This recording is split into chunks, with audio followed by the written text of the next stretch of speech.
The story begins in a bustling metropolitan city, where rain pours heavily over the crowded streets. Amidst the sea of umbrellas, Qing is the odd one out, drenched from head to toe as he dashes toward his dormitory for cover. As he climbs the stairs, strange whispers reach his ears, sending an eerie chill down his spine. Then, suddenly, his breath catches. A woman standing motionless, her intense gaze piercing through him like a blade. Shocked, he fumbles, dropping his key in his attempt to step back. The mysterious woman mirrors his reaction, retreating slightly as well. Qing quickly dismisses her as just an overzealous cosplayer and resumes his ascent, though he can't shake off how oddly realistic her attire appears. Trying to push aside his unease, he continues toward his room. Just as he reaches his door, the woman suddenly calls out, halting him in his tracks.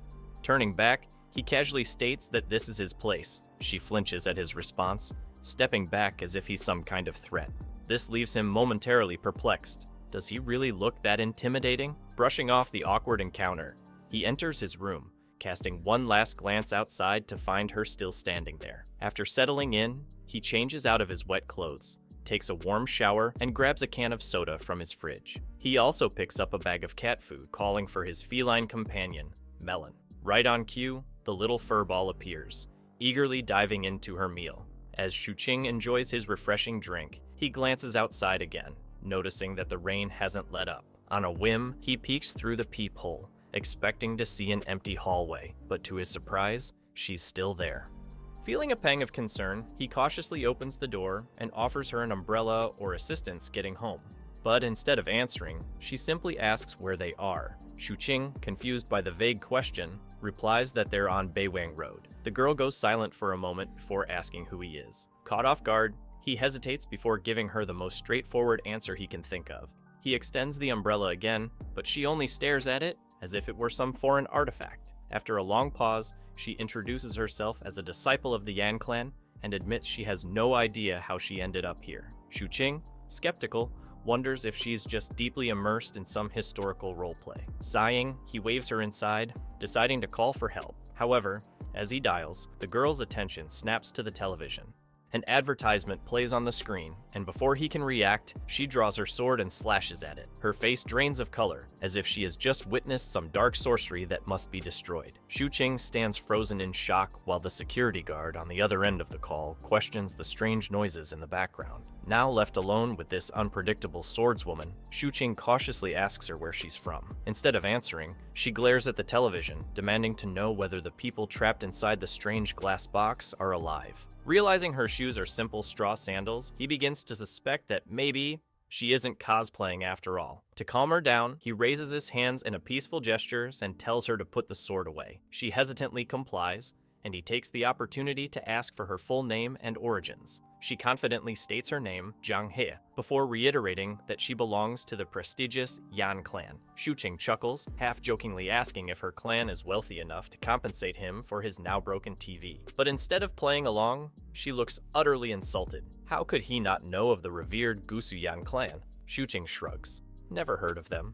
Her growing frustration makes it clear that she isn't joking. Sensing the tension, he reassures her that he means no harm and invites her to ask whatever she wants. She simply states she needs to return to her clan. Still trying to piece things together, Qing tells her they are in Jiangcheng City and asks if she recognizes the name. She falls silent. A realization dawns on him. What if she truly is from another time? To test his theory, he asks who the current emperor is. Qing's heart skips a beat. When she finally declares it is the 16th year of the Kaiyuan era, he instinctively grabs his phone and searches for the historical reference. His jaw drops. Kaiyuan was during the reign of Emperor Xuanzang, the 7th ruler of the Tang Dynasty. His suspicions are now nearly confirmed. He casually asks if she recognizes names like Li Longji. Her eyes widen in excitement. Eagerly, she asks where she can find these figures. Qing, now fully convinced of the absurdity of this situation, smirks and tells her she might find them in a Chinese mobile game. Before she can react, the sound of the doorbell interrupts them. As Qing moves to answer it, Zhang instinctively draws her sword, ready to face the supposed intruder. He quickly rushes to stop her, explaining that it's just a delivery man. The girl eyes the stranger suspiciously and asks if he's a servant. Qing shakes his head,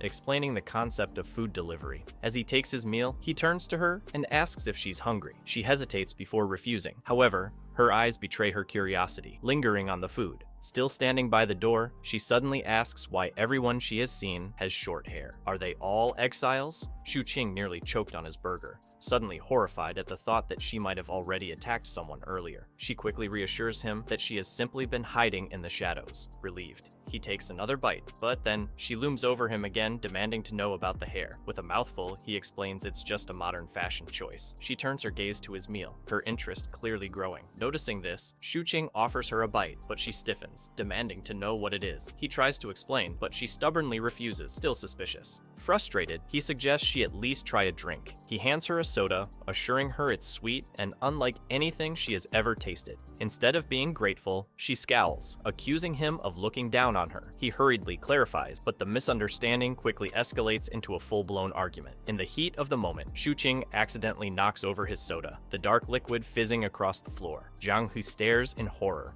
mistaking it for poison. Before he can reassure her, she pins him down, her fiery gaze locked onto him, as if he had just attempted an assassination. Realizing he has no choice, Qing quickly chugs the drink himself to prove it's harmless. Finally, she eases up. He sighs, reminding her once again to stop drawing her sword at every little thing, especially since she scared poor Melon. Now faced with a dilemma, he considers his options: abandon her and let her freeze or starve. The second option is calling the cops, but if she goes berserk, she might turn the station into a crime scene, and just imagining that gives him chills. The last option is taking responsibility and keeping an eye on her. So maybe he could learn something valuable from this ancient relic of the past, though that doesn't change the fact that she could still chop him in half. Instead of dwelling on regrets, he decides to take her in and see how things go. With a heavy sigh, he makes his decision. He extends the burger toward her once more, but despite the enticing aroma making her stomach grumble, she stubbornly averts her gaze. Instead, she questions him about the strange food he's offering. To prove it's safe, he takes a big bite, chewing with satisfaction. As he devours the meal, she watches closely, her curiosity evident. However, the boy quickly realizes that this amount of food won't be enough for her. Thinking that her ancient stomach might not handle the burger well, he decides to prepare a rice bowl instead, though it's clear he's just using that as an excuse to eat the rest himself. Just as he finishes the last bite, the lady shoots him an irritated glare, clearly unimpressed. He motions for her to sit, but she remains cautious, pressing a hand against the seat as if testing for a trap before finally sitting down. Let's face it, she still doesn't fully trust this strange guy. He did offer his umbrella and food, sure, but his room is filled with odd trinkets, and he eats bizarre things. She stays vigilant, keeping her guard up. Once again, she asks where she is. The boy casually reminds her that they are in Jiangchang City. That answer doesn't satisfy her. What she wants to know is how to return home. As she reaches for her sword, he panics and quickly insists she put it away before he continues. Only when the weapon is out of sight does he solemnly break the news. Going back might not be an option. She tilts her head, intrigued yet skeptical, and presses him for details. With reluctance, he finally reveals the shocking truth. Her home is nearly 1,200 years away. She stares at him, processing his words before scoffing in disbelief. What does he mean by 1,200 years? He patiently explains that the world has long moved on since her time. Legends she knew, people like Li Bai and Yang Guifei, are nothing more than figures in history books now. Hearing this, she immediately calls him a liar, but he calmly tells her to just look around. Everything is different. The world operates on new rules now. It's exciting in its way, but also dangerous if she isn't careful. She still isn't convinced. Raising her sword to his face, she demands he stop spouting nonsense. Unfazed, he reminds her that waving weapons around is against the law and that she needs to adapt quickly if she wants to survive here. She frowns, questioning why he even bothers helping her. He compares it to how he once rescued his chubby cat, Melon, from the dangers of the outside world. He just felt compelled to do it. But his choice of words backfires, and she glares at him, offended by the comparison. After a brief pause, she reconsiders her stance. Maybe he's not so bad after all. He did give her shelter and food. So she asks again, why is he doing this? He replies that meeting someone from 1,200 years ago isn't exactly an everyday occurrence. Plus, if the roles were reversed, she'd probably be just as curious about him. She quickly shoots down that notion, claiming that if someone as strange as him appeared in her time, her chief would have cut him down without hesitation. The boy chuckles, reminding her that things are different now. This era values peace and order. As long as she's here, She'll have to follow the laws, avoid harming people, and refrain from destroying property. With that said, he leaves the choice up to her. She can either accept his help or head outside and fend for herself. Before turning away, he warns her once more not to cause harm, or she'll end up arrested. And just like that, the battle between the past and present comes to a halt, for now. But what happens next? Is this the beginning of something even bigger? Let me know your thoughts in the comments. If you enjoyed the video, don't forget to like and subscribe. Until next time, stay watching, stay exploring.